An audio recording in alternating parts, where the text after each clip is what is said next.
এক সাহাবী ইসলাম গ্রহণ করেছেন। ইসলাম গ্রহণ করার পরে রাসূলুল্লাহ সাল্লাল্লাহু আলাইহি ওয়াসাল্লামকে বললেন, ইয়া রাসূলুল্লাহ, আমার কি সব গুনাহ মাফ হয়ে গেল? তখন রাসূলুল্লাহ সাল্লাল্লাহু আলাইহি ওয়াসাল্লাম বললেন, হ্যাঁ, তোমার সব গুনাহ মাফ হয়ে গেল। দ্বিতীয়বার আবার প্রশ্ন করলেন, ইয়া রাসূলুল্লাহ, আমার কি সব গুনাহ মাফ হয়ে গেল? দ্বিতীয়বারও আল্লাহ রসুল বললেন, হ্যাঁ, তোমার সব গুনাহ মাফ হয়ে গেল। তৃতীয়বার আবার প্রশ্ন করলেন, ইয়া রাসূলুল্লাহ, আমার কি সব গুনাহ মাফ হয়ে গেল? তৃতীয়বারও আল্লাহ রসুল বললেন, হ্যাঁ, তোমার জীবনে সব গুনাহ মাফ হয়ে গেল। চতুর্থবারে যখন প্রশ্ন করেছেন, ইয়া রাসূলুল্লাহ, আমার কি সব গুনাহ মাফ হয়ে গেল? তখন রাসূলুল্লাহ সাল্লাল্লাহু আলাইহি ওয়াসাল্লাম বললেন, আচ্ছা বলো তো, তোমার জীবনে কি এমন বড় গুনাহ করেছো যে বারবার একই প্রশ্ন উত্থাপন করছো?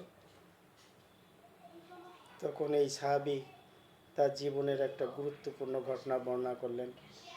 তা হলো, বলতেছেন, ইয়া রাসূলুল্লাহ,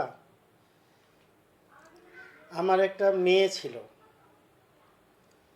মেয়েটা যখন বড় হচ্ছিল তখন মহল্লার ছেলেরা আমাকে বলতো, চাচা, আপনার মেয়ে যখন বড় হবে তখন প্রথম আমাকেই দিয়েন। এইভাবে সবাই ঠাট্টা করত। এই ঠাট্টা বিদ্রূপ সহ্য করতে না পেরে আমি আমার মেয়েকে নিয়ে মরুভূমির মাঝখানে গেছি। সেখানে আমার আগে থেকেই সমস্ত যন্ত্রপাতি রাখা ছিল। ওখানে যে আমি গর্ত খুঁড়তেছিলাম, আর আমার মেয়ে আমার দাড়ি মোবারক ঝেড়ে দিচ্ছিল, বলছিল, বাবা চলো আমরা আত্মীয়ের বাসায় বেড়াতে যাই, আমরা এখানে অপেক্ষা করতেছি কেন, এত কষ্ট করতেছো তুমি?